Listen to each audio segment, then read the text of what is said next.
통일사상 내용 자체가 어떻게 보면 어려워요. 어렵고 또 한편에서는 재미없어요.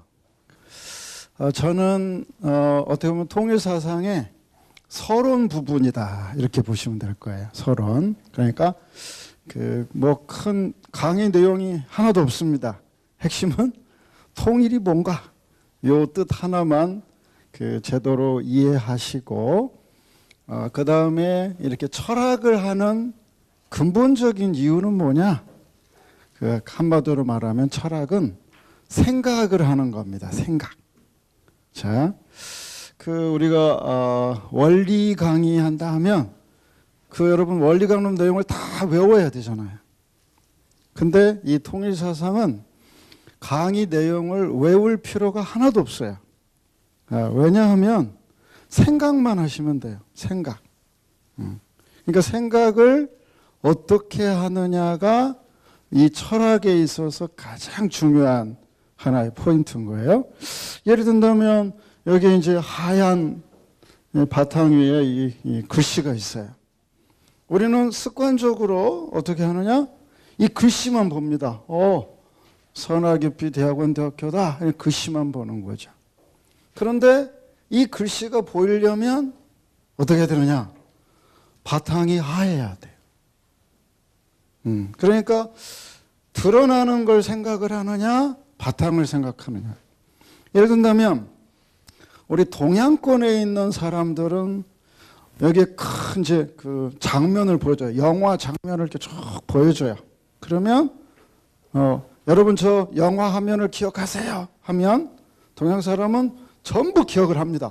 산이 있다, 저기에 나무가 몇 그루 있다, 꽃이 어떻게 피었다, 이걸 다 기억을 해요.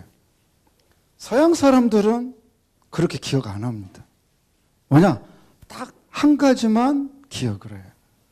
그러니까 이 글씨를 보는 사고는 서양 사고예요. 그다음에 전체 바탕만 보는 게 아니라 오늘 조 총장님 넥타이를 몸에서 이 넥타이까지 다 분석하고 파악하는 사고가 동양 사고예요. 여러분 지금 의자에 앉아 계세요. 그럼 우리는 생각이 내가 의자에 딱딱한 의자에 앉아 있다 이 생각만 한단 말이에요. 또 생각을 바꾸셔야 돼요. 의자가 나를 안고 있다. 이런 생각을 해줘야 된다. 내가 물을 먹어요. 그러면 우리는 한 생각만 한다는 거예요. 내가 물을 먹는다. 이 생각만 해요. 물을 주어라 하면 어떻게 해요? 물은 지금 나한테 먹히고 있어요. 물은 지금 희생당하고 있어요.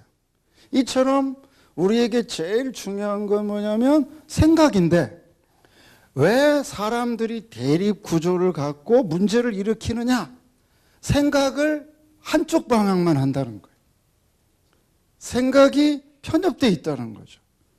내 중심 생각만 한다는 거죠. 그러니까 다양한 다른 사람의 생각을 어떻게 할 것인가가 중요한 모습이 되어지는 거죠. 네. 여기 이제 여기는 다 어르신이니까 엄마가 아기 3살, 4살 다니는 아기 신발을 사줄 때 엄마는 생각을 합니다. 이놈이 빨리 큰다. 그러니까 신발을 살 때 경제적인 걸 생각을 해요. 그래서 신발 사이즈를 약간 큰 걸 사줍니다. 이게 이제 엄마의 생각이. 근데 아이는 그때는 어떤 때냐? 대단히 활동적일 때예요. 많이 뛰어다녀야 돼요. 그때 신발을 신는데 발이 벗겨져요. 아이는 무슨 생각을 하느냐? 실용적 생각을 해요. 어떻게 하면 안 벗겨지지? 그렇지. 오른쪽 신발을 왼쪽에 신고 왼쪽 신발을 오른쪽에 신으면 되겠다. 그래서 발을 싹 바꿔 신고 뛰어다녀요. 그럼 안 벗겨져요. 그러면 이제 엄마가 아이를 보는 순간 어떻게 해요? 엉덩이를 때립니다. 너 왜 신발 똑바로 안 신어? 이겁니다. 이게 이제 엄마의 사고예요. 아이는 실용적인 생각을 해요. 바로 바꿔 신는 게 편한 거죠. 그러면 이제 물을게요. 엄마 생각이 옳아요? 아이 생각이 옳아요? 네? 둘 다 오르죠. 이것이 철학인 거예요. 이것이 생각인 거예요. 그러니까 철학을 하는 이유는 너하고 나하고 대립각을 갖기 위해서 철학을 하는 게 아니고, 철학은 상대방을 이해하기 위해서 철학을 하는 거예요. 야, 너는 그런 관점에 생각을 하고 있구나. 저 사람하고 나하고 다르네. 그럼 우리 머릿속에서 저거 틀린 거야. 이렇게 보는 게 아니라, 다른 게 신기하네. 다른 것이 아름답네. 이렇게 보는 거죠. 그러면 통일사상은 뭘까요? 통일사상. 간단해요. 어떻게 하면 통일할까를 생각하는 거예요. 통일사상. 어떻게 하면 통일할 수 있지?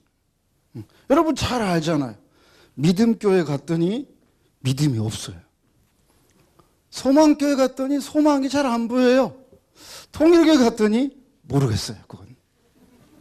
근데 그건 뭘 뜻할까요? 통일은, 믿음은, 사랑은 주장한다고 될까요? 그걸 내세워서 강조하면 될까요? 아니에요. 어떻게 해야 될까요? 저도 몰라요. 이제 가보시죠. 그것이 생각인 거예요, 생각. 그래서 어떻게 생각을 잘 할 거냐? 이것이 이제 통일사상의 핵심적인 커다란 의미인데, 여러분, 통일사상을 가장 잘하는 동네가 있어요. 그게 북한이에요. 가장 통일을 많이 부르짖는 곳도 북한이에요. 근데 무슨 통일을 원하느냐? 바로 힘의 통일을 원해요. 적과 통일을 원하고 사상의 통일을 원하는 거예요. 그럼 우리도 마찬가지예요. 저는 중국집에 가게 되면 다른 사람이 시킵니다. 목소리 큰 사람이. 짜장면 통일! 그럽니다. 저는 되게 화가 나요. 그래서 제가 짬뽕! 그럽니다. 통일은 획일이 아니에요. 통일은 머릿속에 생각한다고 되는 게 아니에요. 통일은 중심이 있어요, 중심. 중심이 뭐냐? 바로 사랑이 중심입니다. 사랑. 그것도 인간의 사랑이 아니에요. 부부간에도 인간 사랑을 하면 어떻게 되냐? 그때부터 감시입니다.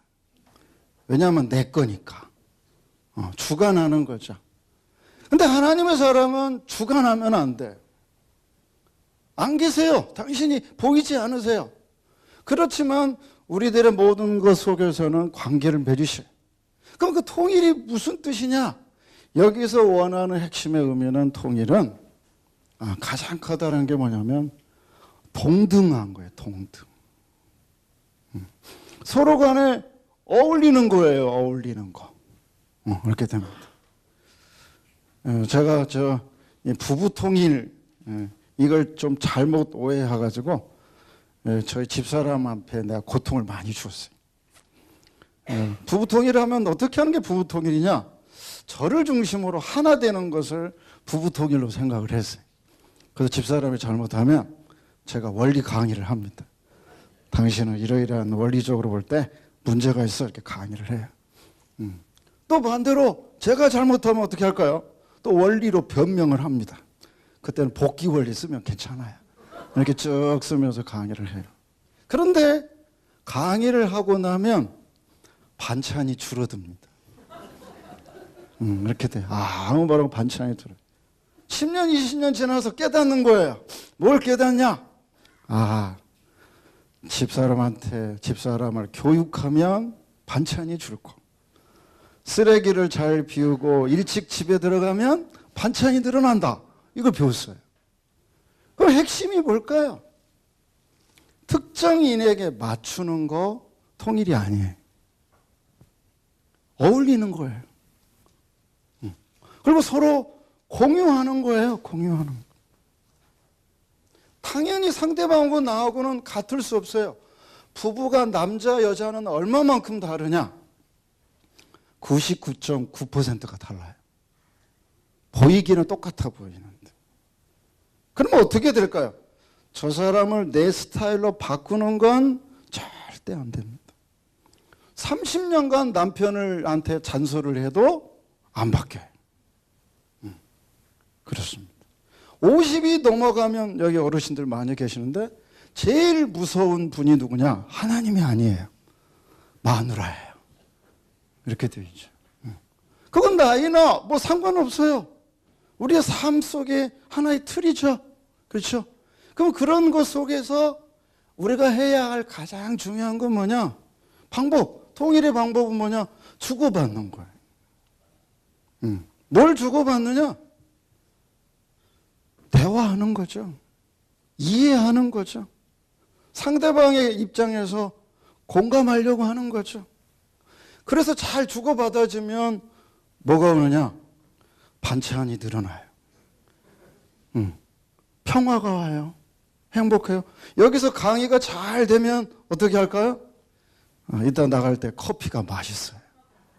이렇게 됩니다. 이것이 기본적인 거예요. 그래서 통일이라는 의미의 핵심은 이상하다. 인간끼리는 통일이 안 된다는 거예요. 그래서 어떻게 보면 통일사상은 철학이라고 하지는 않아요. 철학의 핵심은 인간 중심적 논리에 많거든요. 어떻게 보면 통일사상은 신학에도 가까워요. 핵심은 하나님과 함께하는 거죠. 왜 하나님과 함께하느냐? 부부간이 절대 통일이 쉽지 않거든요. 열받거든요. 싸울 수밖에 없거든요. 그럴 때 어떻게 해요? 신앙하듯이 하라는 거예요.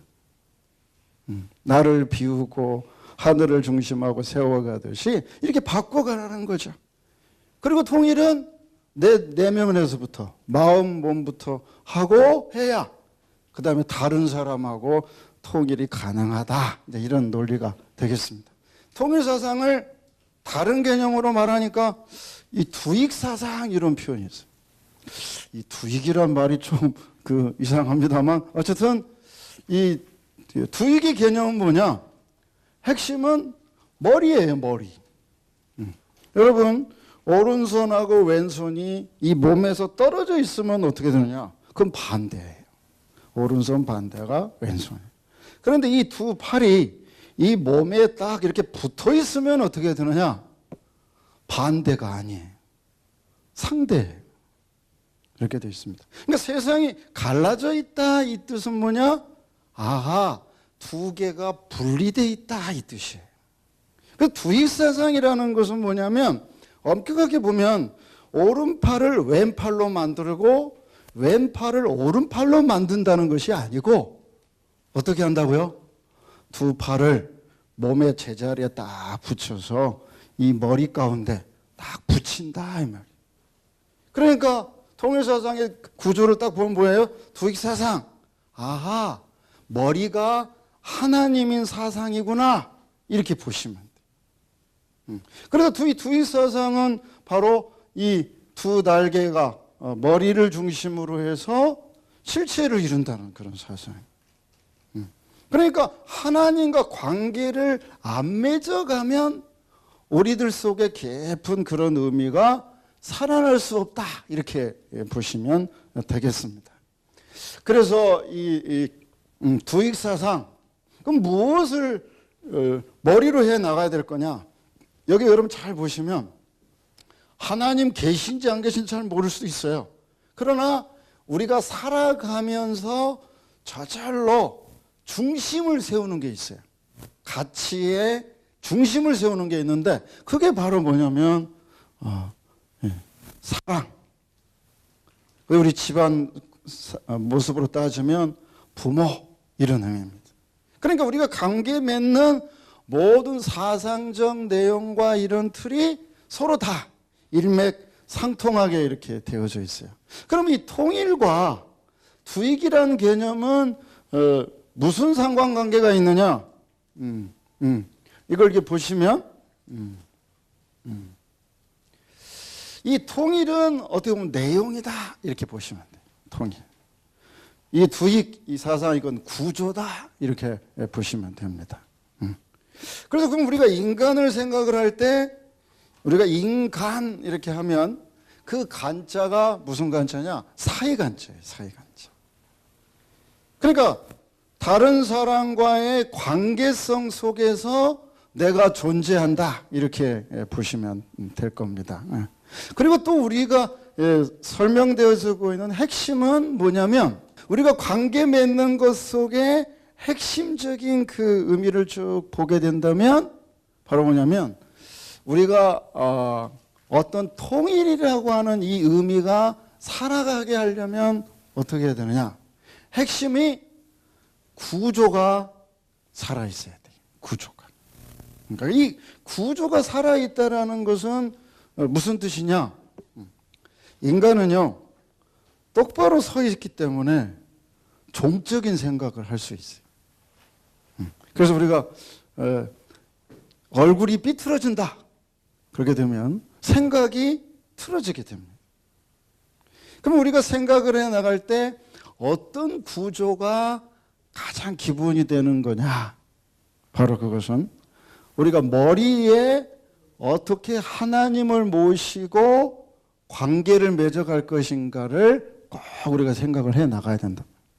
그러면 우리가 보통 생각을 할 때 뒤에 쭉 설명이 되겠습니다만 우리 인간이라는 존재가 어떤 존재냐 할 때 우리는 하나님 하게 된다면 밖에 계신 하나님을 생각을 합니다. 성전에 계시고 우주에 계시고 밖에 계신 하나님을 생각을 하는데 실제는 그 하나님은 우리 내면의 마음속에 계시는 분이에요. 그러니까 우리가 하나님을 믿고 신앙하는 차원을 가지고서는 이 통일사상의 철학이 안 돼. 왜냐하면 잊어버립니다.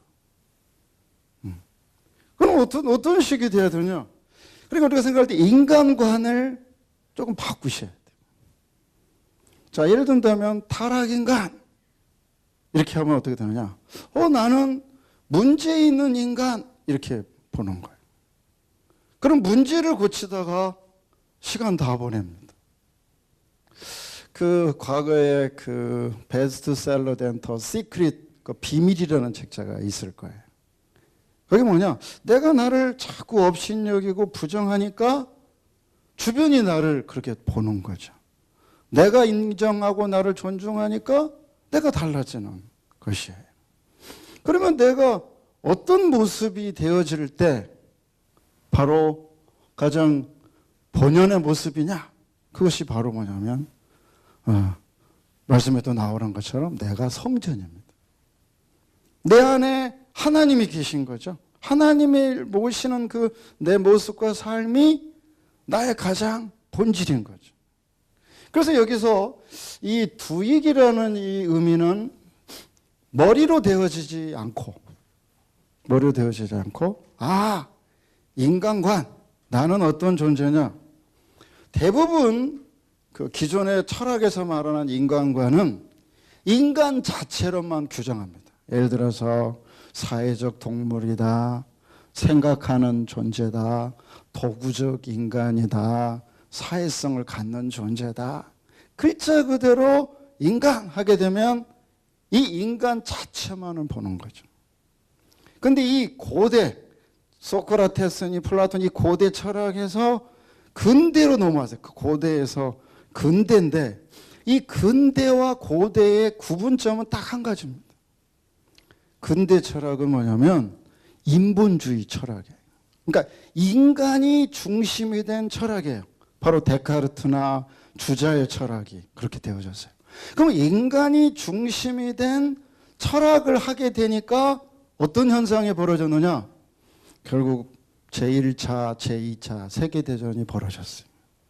결국은 인간을 죽인 거예요. 이렇게 되어집니다.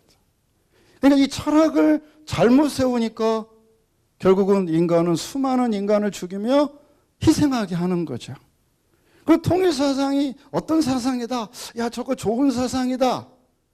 이걸 내가 머리로 생각하고 해서 되는 게 아니라 통일사상이 말하는 인간관이 뭐냐? 인간관이 뭐냐? 나중에도 설명이 드려요. 보통 본성론 이렇게 하는데 바로 뭐냐면 신을 닮은 존재입니다. 한번 따라해 볼래요? 신을 닮은 존재. 네. 신의 대상이야, 실체예요. 그러니까 더 깊게 말씀드리면 우리 각자 모습 하나하나가 하나님인 겁니다. 그럼 저는 누구냐? 조광명의 하나님인 거예요. 어떤 인내천인 거예요. 그 본질이. 그러니까 내가 나를 타락인간, 그냥 불완전인간, 이런 인간으로 놓고 보니까 어떤 이야기를 들어도 이 그릇, 내 구조가 준비가 안 되어져서 이것이 안 남는 거예요. 통일사상 강의를 여러분이 아무리 들으셔도 내가 나를 생각하는 인간관이 세상 사람과 별 차이가 없으면 하나도 안 남아요. 그게 구조예요. 구조. 그러니까 그걸 남는다는 것은 뭐냐? 아, 나는 반신 반인이다. 나는 절반은 하나님이고 절반은 인간이다. 나는 하나님의 몸이다. 바로 내 안에 하나님이 계시다. 결국은 통일이라는 가장 커다란 본질도 여기서 나오는 거예요. 통일을 생각을 할 때 우리 머리는 대부분 그냥 부부 통일, 내 마음 몸 통일, 이웃 통일을 생각합니다. 이것이 그러면 틀린 거예요. 그럼 부익사상이라는 말의 본질은 뭐냐면 통일 이렇게 하게 되면 제일 먼저 무슨 통일이요? 아, 하나님하고 내가 하나 되어야지. 그렇지, 신인일체, 그것이 가장 기본이지. 이런 사고를 여러분이 해야 이 통일사상이 내게 남아지는 거예요. 바로 그것이 이 두익이라는 그 말을 쓰는 것의 의미입니다. 그러면 이제 통일사상, 이건 이렇게 생각하시면 돼요. 그냥, 아, 꿈이다, 꿈. 내가 꿈꾸고 내가 가고 싶고 원하는 것이다. 그럼 첫 번째 꿈은 뭐냐? 그렇지. 하나님과 함께하는 거다. 이게 가디즘이에요. 그러니까 통일사상을 열심히 공부를 하고 철학자가 되고 강사가 되면 통일이 된다. 아니에요. 어떻게 하냐? 제일 먼저 내 마음에 계신 하나님을 내가 만나야 통일이 되는 거예요. 그게 통일사상이에요. 그리고 두 번째로는 바로 사랑이 핵심인 사상인 거예요. 통일사상. 통일사상, 여러분 원리나 이런 전체 시스템을 쭉 놓고 보니까 결론이 뭐냐? 왜 그렇게 복잡한 원리, 뭐 이런 관계를 만들었느냐? 핵심은 사랑하려고 그럽니다. 그러니까 통일사상은 사랑의 철학이에요. 우리가 보통 관계 맺을 때 상대방이 나한테 잘해줘야 내가 사랑할 수 있잖아요. 그건 통일사상이 아니에요. 그럼 통일사상은 뭐냐? 상대방이 나한테 화나게 해도 어떻게 하면 저 사람을 사랑할 수 있지? 이렇게 고민하는 사상이 통일사상이에요. 그러니까 생각이 우리가 바뀌어져야죠. 그런데 여기서 핵심은 하나님 당신도 중심에 서고 싶지 않다는 거예요. 응? 이게 중요한 겁니다. 인간 누구도 중심에 서고 싶지 않다. 바로 뭐냐? 사랑이 중심이라는 거예요. 그럼 사랑이 중심이면 어떻게 돼요? 하나님이 중심이라면 하나님이 우리를 지배하셔야죠. 우리 앞에 딱 있어서 지금 주무시는 분 안 계시네. 주무시는 분 혼내야죠. 지배해야죠. 그런데 우리 하나님은 안 보이세요. 저는 계속 혼자 그래요. 하나님, 당신 안 보이셔서 정말 감사합니다. 당신 보이시면 똑똑하고 잘난 사람이 다 차지할 텐데 안 보이셔서 감사합니다. 자, 그럼 왜 안 보이시느냐? 바로 사랑이 중심이 되기 위해서 안 보이시는 거죠. 그 통일사상은 바로 사랑의 사상, 심정사상인 거죠. 그러면 어떻게 하자는 거예요? 사랑의 관계 맺으면 뭐가 됩니까? 식구가 되죠, 식구. 한 가족 공동체, 식구를 지향하자. 그렇게 해서 어떻게 하자고요? 그렇게 해서 어떻게 해요? 같이 살재요. 그 바로 전 시간에 했던 이상세계 개념입니다. 그러면 이것도 간단히 머릿속에 놓으십시오. 하나님과 함께 사랑을 중심으로 한 가족이 되어져서 같이 살자. 이것이 무슨 사상이라고요? 통일사상. 그러니까 더 내용은 알 필요 없어요. 그 내용은 강사님만 아시면 되고. 우리는 어떻게 하느냐? 그렇지. 통일사상은 철학이지. 가치의 기준이지. 하나님 모시고 사랑으로 하나 되어져서 인류 한 가족을 이루면 되겠구나. 이것이 통일사상. 그래서 이 통일사상의 가장 몇 가지 특징이 있는데 첫 번째 특징은 중심이에요. 중심. 여러분 우리가 중심하고 주체하고는 아주 다릅니다. 예를 든다면 제가 아내에게 원리 강의를 하고 나를 중심으로 맞춘다 할 때 제가 금방 용어를 썼어요. 중심이란 말을 썼어요. 그건 통일이 안 되는 거예요. 지도자 중심으로 하나 된다. 이건 말이 안 돼. 어떻게 된다고요? 주체인 거죠. 주체. 그러니까 횡적 관계인 거죠. 그러니까 우리의 모든 삶의 중심은 뭐냐? 바로 심정인 거예요. 사랑. 이건 내가 머리가 하는 게 아니라 누구나 가장 중심은 뭘로 놓고 싶으냐? 가장 귀한 걸 놓고 싶죠. 우리가 본능적으로, 본성적으로 사랑을 찾는 거죠. 이것이 우리 통일사상의 중심인 거죠. 그러니까 사랑이 빠지면 통일사상이 아닌 거죠. 이렇게 됩니다. 제가 이걸 저희 철학적으로 막 한참 공부를 하다 보면요. 제가 비판적이 되고 딱딱해요. 내가 통일사상에서 벗어난 거예요. 그럼 어떻게 해요? 빨리 책을 덮고 열심히 사람과 만나고 사랑을 주고받고 나누면 또 바뀌어지는 거죠. 그 다음에 두 번째 중요한 것은 통일이라는 이 의미는 살아있어요. 생명성이에요. 그러니까 가장 우리가 생명체의 가장 핵심은 호흡입니다. 호흡. 숨 쉬는 거. 그럼 통일이라는 것은 뭐냐? 통일사상이라는 건 뭐냐? 계속적으로 호흡하듯이 주고받지 않으면 통일이 아니에요. 통일. 그러니까 끊임없이 주고받아야죠. 어제 우리가 하나 됐는데 그게 중요한 게 아니고 오늘 하나 돼야 돼요. 지금 하나 되고 내일 또 하나 돼야 돼요. 이것이 바로 생명성이고요.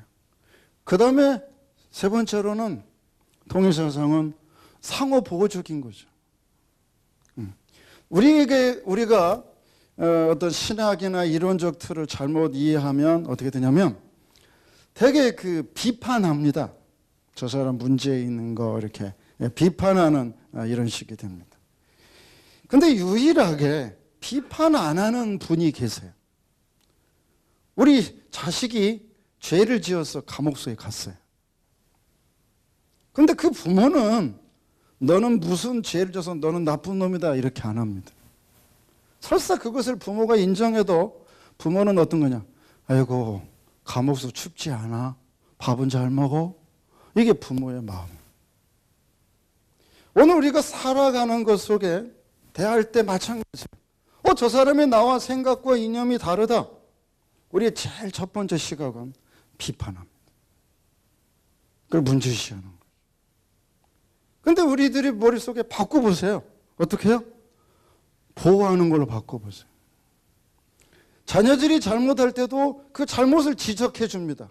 그럼 지적해 주면 그 자녀가 바뀐다고 생각을 해요. 아니에요. 그 잘못과 수수작용이 되어져서 안 바뀝니다. 그럼 어떻게 해야 될까요? 이 커서 대통령 될 놈아 이렇게 욕을 하십시오. 이 커서 이 위대한 지도자 될 놈아 네가 뭐가 이렇게 잘 되려고 이렇게 말썽을 부려? 이렇게 하세요. 우리의 본질은 감싸야 돼요.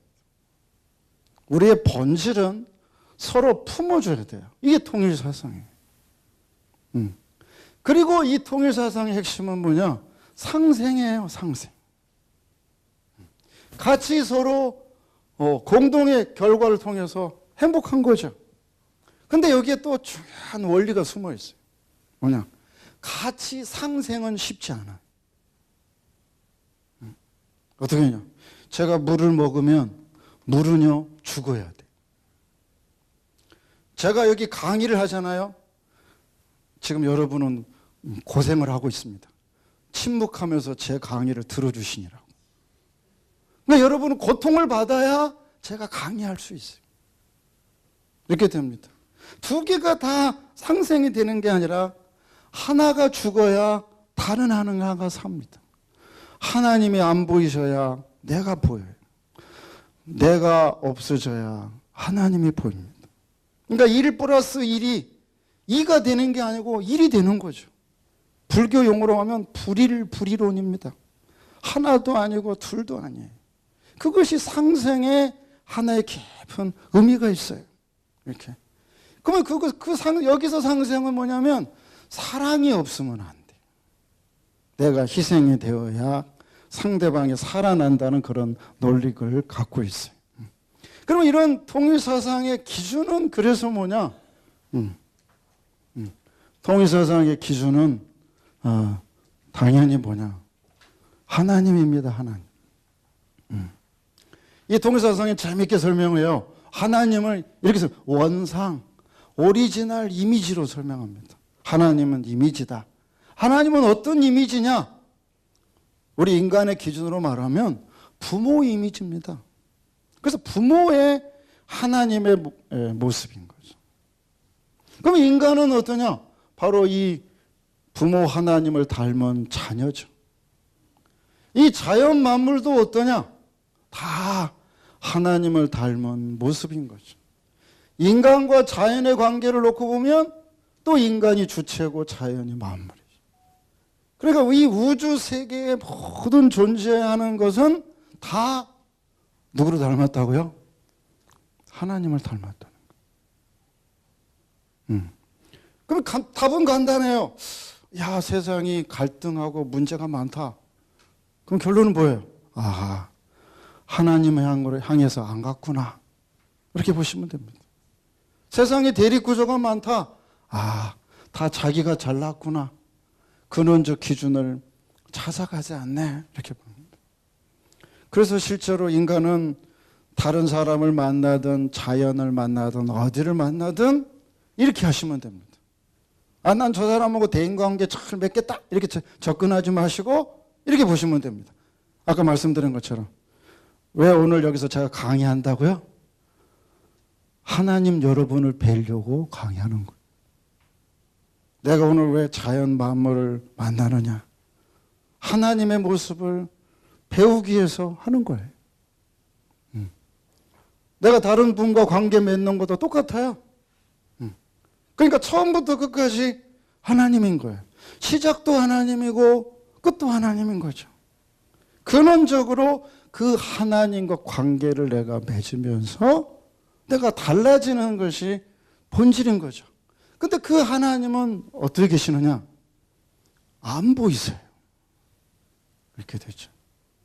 여러분, 저 낮에 태양이 떠 있으면 별이 안 보여요. 오늘이 보름입니다. 이때 꼭 보름달 보십시오. 태양이 꺼져야 보름달이 보입니다. 그건 뭘까요? 내가 꺼져야 주변이 보입니다. 보입니다. 간단해요. 나를 막 바꿀 필요도 없어요. 간단해요.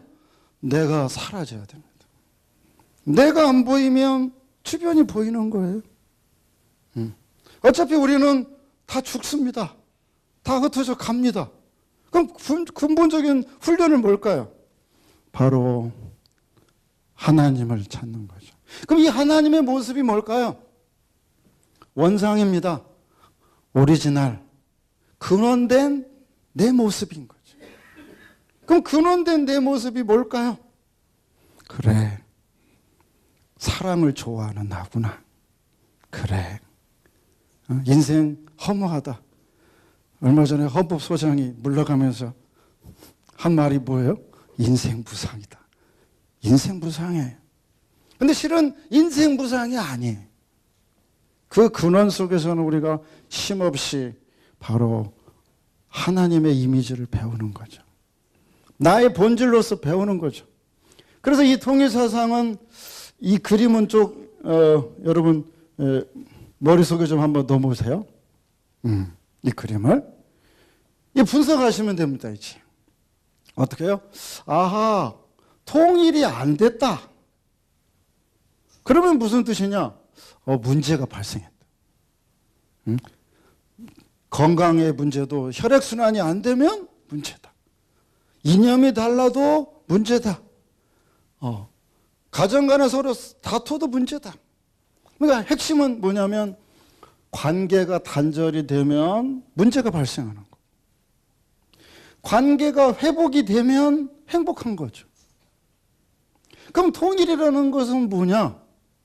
바로 관계가 회복된 내 상태를 확인하는 거죠. 근데 여기서 가장 핵심은 모든 통일을 할 때 내가 하려고 하는 것이 제일 문제입니다. 내가 바꾸려고 하는 것이 제일 문제예요. 어떻게 들으냐? 통일은 깨닫는 거예요. 깨닫는 거. 아, 그렇지. 무슨 문제가 있을 때 그 문제를 먼저 고치려고 하는 게 아니라 어떻게 하면 우리가 근원 속에서 하나님을 우리가 모시고 살아가게 할까? 이런 근원적인 것을 생각하면 됩니다. 한국의 여러 지금 정치 상황이나 이런 부분들이 혼란스러워요. 그럼 우리는 그렇습니다. 아, 저거 문제 어떻게 풀지?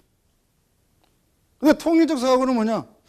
아이고, 문제가 있는 거 보니까 관계가 어려워졌네. 그러고 보니까 하나님이 거기 안 계시네. 이렇게 보시면 됩니다. 그럼 하나님이 계시게 하는 게 뭘까요? 가장 중요한 것은 우리 자신이 먼저 하나님이 올 수 있는 작은 등불이 되어야 되겠죠. 우리 내면 속에. 이것이 우리가 갖추고 변화시켜야 할 핵심의 내용입니다. 그럼 다시 설명을 드리면 핵심의 키는 뭐냐? 바로 내 자신이 어떻게 통일체로 있느냐 이거죠. 하나님과 함께 통일체 모습으로 내가 서 있느냐. 이것이 우리가 꿈꾸는 가장 근원된 존재입니다. 그럼 이제 좀 세부적으로 들어가 볼게요. 이게 원상론의 하나님 마음에 대한 해당되는 부분만 제가 좀 잠깐 가져왔는데 이 원상론에 이렇게 쭉 보니까 참 저도 처음에 이해가 안 됐어요. 근데 이 그림이 하나님의 본성이 차원을 달리해서 전개된 것이 인간의 마음, 동물의 본능, 식물의 생명, 광물의 물리학적 작용성이다. 이런 그림이 있어요. 이게 뭐야? 그래서 이렇게 정리를 했어요. 하나님의 마음이라는 것이 뭐냐? 바로 인간과 동물 자연세계 이 마음의 근본 원인이 하나님 마음이라는 거예요. 다시 말하면 하나님의 마음이 원인이고 여기에 있는 모든 인간의 마음은 결과라는 거죠. 그럼 더 깊이 들어가면 뭘까요? 내 마음은 하나님의 본성에서 온 거죠. 근데 우리가 원리강론에서 보면 타락론에서는 뭐냐면 관계가 끊어졌다고 해요. 관계가. 그럼 통일을 생각하면 뭐냐면 하나님하고 내가 관계가 끊어졌으니까 이것을 회복해야지 이렇게 생각합니다. 관계가 끊어진 것은요 절대 회복이 안 됩니다. 우리는 그런 능력이 없어요. 없어요. 그러니까 다행히 후편에 보니까 뭐라고 되어 있느냐? 중간 위치에 떨어졌다고 되어 있어요. 그건 뭐냐? 인간의 마음 속에서는 하나님 마음도 들어갈 수 있고 사탄의 마음도 들어갈 수 있고 주변의 악령의 마음도 들어갈 수 있다는 거예요. 그러나 가장 근원된 본질은 뭐냐? 내 마음의 본심은 하나님 마음이다 이 말이에요. 그러니까 내 마음의 근원적인 그 실체는 하나님에서 왔다 이 말이에요. 그러니까 우리가 말하는 것처럼 생심 안에 바로 하나님이 계신 거죠. 그러니까 이것이 내가 분리되어지면 나는 아무 희망이 없어요. 그러니까 쉽게 말하면 내가 통일 사상적 사고도 할 수가 없어요. 왜 가능하냐? 바로 내 마음의 본질에 하나님이 있기 때문에 그렇습니다. 그 아버님 그 말씀해 보면 그럽니다. 처음에 이렇게 하나님을 찾으러 이렇게 돌아다닙니다. 시장도 가보고 산천도 가보고 쭉 이렇게 돌아봅니다. 계속 돌아다니다 보니까 너무 힘들어요. 그래서 이 언덕마루에 털썩 주저앉으면서 아이고 하나님 어디 계십니까? 이렇게 하니까 갑자기 가슴 속에서 느낌이 옵니다. 왜 그래? 그럽니다. 밖을 그렇게 돌아다니면서 찾았는데 하나님 어디 계시다고요? 내 마음 안에 있습니다. 하나님 하게 되면 저 1km 뒤에서 왜 그래? 그럼 하나님 하니까 30m 전방에서 왜 불러? 그럽니다. 하나님 그러니까 여기 있어. 결국 여러분 깊이 느껴보실 때 우리가 살아가는 것의 가장 본질은 바로 이 내면의 마음 속에 있는 이 하나님을 우리가 만나는 데 있습니다. 어떻게 보면 만나는 게 아니고요. 하나님이 이미 나를 부르고 있는데 내가 지금 의식을 못하는 거죠. 내가 못 찾은 거죠. 그렇죠. 그럼 그 하나님은 어떻게 하면 내가 알 수 있을까요? 간단합니다. OX만 하시면 됩니다. 내 마음이 불편하고 힘들다. 그러면 하나님 안 계신 거. 내 마음이 기쁘고 평안하면 하나님이 계신 거죠. 그래서 항상 생활 속에서 이 OX만 잘 하시면 됩니다. 그 다음에 이 몸도 있어요, 몸. 이 우주의 세계는 이제 최소다는 에너지고 그 에너지의 원인자가 이제 본 형상이다. 이렇게 말할 수 있어요. 바로 뭐 기의 하나님 이렇게도 표현할 수 있겠습니다만 이 하나님의 형상 이 모습도 뭐냐? 인간과 자연과 우주 세계의 물질적 에너지 부분의 원인인 거예요. 그러니까 우리들 속에서는 마음도 하나님에게서 왔고요. 이 몸도 하나님에게서 왔습니다. 이렇게 되어 있습니다. 그러니까 이것을 통해서 보면 어떤 거냐? 이게 약간의 딱 맞다고는 할 수는 없지만 이상 원장님은 물을 예화를 들으셨어요. 물을. 이 물을 보니까 온도가 높으면 수증기도 되고 온도가 낮으면 얼음도 되는데 그 본질이 뭐냐? 물이다 이 말이에요. 그러니까 그 하나님의 모습이 마음으로 나타날 수도 있고 몸으로 나타날 수도 있는데 바로 그 본질은 바로 하나님의 모습이다. 이것이 이제 바로 이 성상과 형상의 핵심적인 그런 의미가 되겠습니다. 그래서 우리가 갖고 있는 이 마음도 있고 이 몸도 있는데 이 마음도 있고 몸도 있는데 이것의 본질은 어디서 온 거냐? 이 유일자인 하나님에게서 왔다. 우리가 보통 생각을 할 때 마음, 몸, 통일 이렇게 이야기합니다. 그러면 바로 뭐냐면 마음 먹은 대로 몸이 잘 움직여지는 것 이런 생각을 합니다. 그래서 우리가 열심히 금식도 하고 수련도 하면서 내가 마음 먹는 대로 몸을 움직이려고 열심히 노력을 합니다.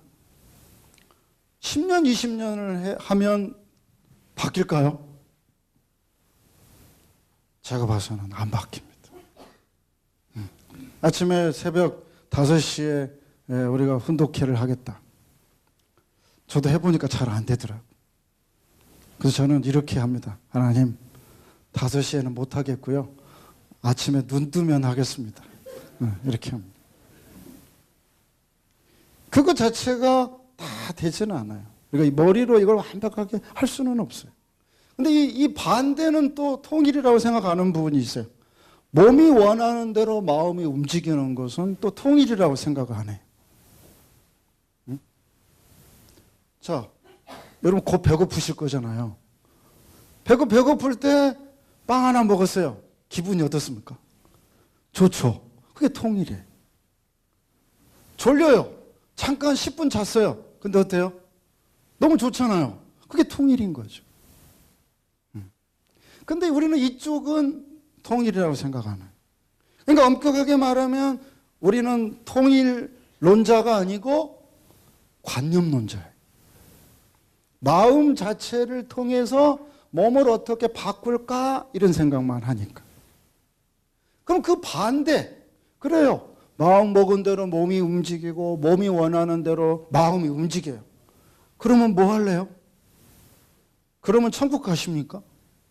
그게 의미가 있는 게 아니에요. 더 닦는다고 왜 죽을 고생합니까? 그 순간에 행복하게 노래 부르시면서 노래방 가서 노래하시면서 즐기십시오. 그게 중요하지 않아요. 그렇게 어렵게 해서 천국 가려면 어떻게 해요? 가서 또 거기 가서도 또 금식하고 또 고생하시려고요? 저는 그 천국 안 갑니다. 본질이 뭘까요? 나 혼자 마음 몸 통일하고 또 우리 교회가 하나로 목사님 중심하고 통일됐다. 그 목사님 바뀌면 어때요? 그래서 식구님들이 이구동성을 하는 말이 있어요. 내가 다른 목사님 오면 정을 주나 봐라. 정 안 준대요. 어떤 분이 알려주더라고요. 새로 부임했을 때 제일 앞에 앉은 사람은 전직 목사님하고 사이가 안 좋은 분이래요. 저 입구에 앉은 분이 전직 목사님하고 사이가 좋은 분이래. 이상한 소리 하면 입구에 있는 분은 가고 다음 주부터 안 온대. 이렇게 돼요. 목사님하고 정 나누고 사랑 주면 오래 못 가요. 그것도 필요하지만 본질은 뭘까요? 마음 몸 통일을 뭘 말할까요? 그 본질은 바로 하나님하고 내가 하나 되는 데 있어요. 하나님과 깊이 내가 관계를 맺으면서 나 자신을 바꾸는 겁니다. 그런데 이 하나님이 마음이고 내가 몸이에요. 그래서 이 마음 몸 통일이라고 하는 것은 마치 뭐와 같으냐면 하나님과 나하고 통일인데 이 두 개는 반대예요. 마음 몸은 반대. 밤과 낮처럼 반대예요. 그러니까 어떻게 되느냐? 마음은 보이지 않아요. 그러니까 내 속에 있는 은큼한 생각이나 이런 건 안 보여요. 그렇기 때문에 통일을 하려면 어떻게 되느냐? 내 속마음을 고백해야 돼. 이것이 종교에서 말하면 회개고 고백이에요.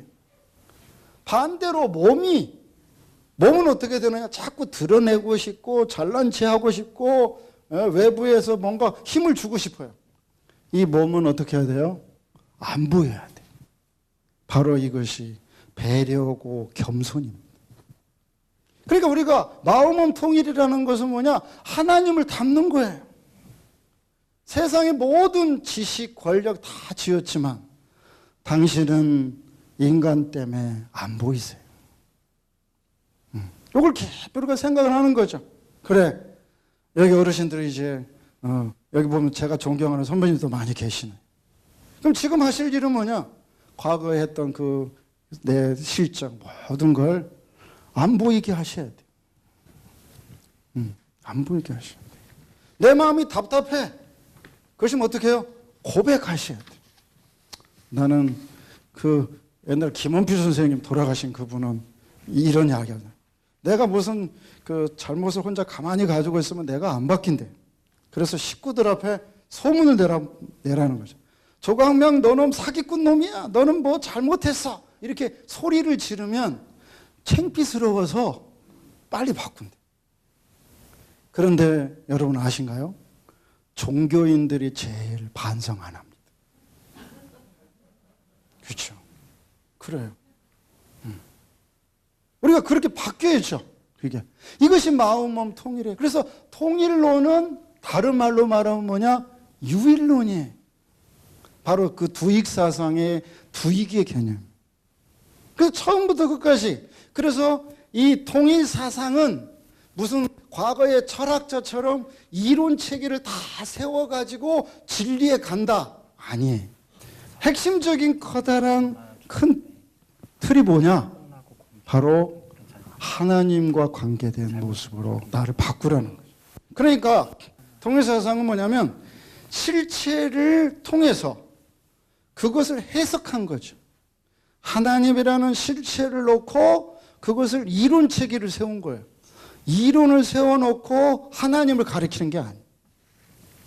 실체 하나님을 설정해 놓고 그 하나님 안 내용을 가지고 이론적 체계를 잡았다. 이렇게 보시면 되겠습니다. 자, 이런 그 기대 위에서 이제 통일 사상을 어떻게 하면 생각을 할 수 있느냐? 바로 여러분 머릿속에 이 사위기대 그림만 딱 넣어 놓으시면 됩니다. 필기할 것도 없어요. 그냥 이 그림 하나만 딱 넣어주시면 됩니다. 그게 바로 뭐냐? 통일 사상은 중심에 하나님의 사랑이 있다. 그리고 인간은 절대 중심 될 수 없다. 인간과 자연 만물이 주체 대상의 관계다. 이 화살표는 모두가 주고받는 거다. 그 주고받아서 하나가 되는데 그러면 어떻게 되냐? 기쁘면 통일이 된 거다. 자, 한번 제가 그림 다시 한번 설명해 볼까요? 통일이란 뜻이 뭐냐? 하나님 사랑을 중심으로 마음과 몸이 하나 되어져서 기쁘면 그게 통일이다. 이렇게 보시면 됩니다. 그래서 이 그림을 항상 여러분 속에 넣는데 그러면 통일도 그렇고 평화도 그렇고 머리로 하는 게 아니고 바로 그렇게 관계 맺어서 공감이 될 때만 통일이고 서로 어울릴 때만 통일인 거죠. 그러니까 내가 통일한다고 하면 편협이 되는 거죠. 그래서 우리가 생각을 해 나갈 때 제가 통일사상을 쭉 해보면서 느껴지는 게 나는 편협돼 있구나. 나는 남자고 한국 사람이고 내 스타일로 강의하는 거예요. 그러니까 내가 중심이다. 나는 전체를 알고 있다. 생각을 절대 하시면 안 돼. 그러니까 나는 한쪽에 치우쳐야 돼. 그러니까 옆에 주변에 하나님을 만나고 주변 분들을 만나고 관계를 맺으면서 우리는 점점 어떻게 하느냐? 이 하나님의 모습을 점점 키워가는 겁니다. 자, 이것도 다 잊어버리세요. 다 잊어버리세요. 어떻게 하면 통일인 거냐? 기분이 좋으면 통일입니다. 내 마음이 행복하면 통일인 거죠. 근데 뭔가 저녁에 주무시기 전에 불편해요. 그럼 통일이 안 된 거예요. 그럼 1분만 생각하세요. 하나님 보시고 뭘 잘못했지 쭉 돌아보면서 마음을 편하게 가주세요. 그거 그래도 잘 안 돼요. 그럼 어떻게 해요? 그냥 내려놓으시면 돼요. 저건 내 거 아니다. 저건 하나님하고 상관없다. 이렇게 비우시면 됩니다. 이처럼 이 통일사상이라는 그 본질은 첫째, 하나님과 연관된 사상이다. 두 번째로는 내가 인위적으로 바꾸는 게 아니라 동등하고 조화를 어울리고 공감하는 사상이어서 결국은 느낌 결과가 기쁘고 행복한 사상입니다. 그래서 여러분 이 틀을 가지고 항상 좀 생각도 해보시고 사의도 해보시면서 그래서 이런 생각을 많이 키워나가시면 저절로 통일 강사가 되시고 통일의 실체가 될 것입니다. 감사합니다.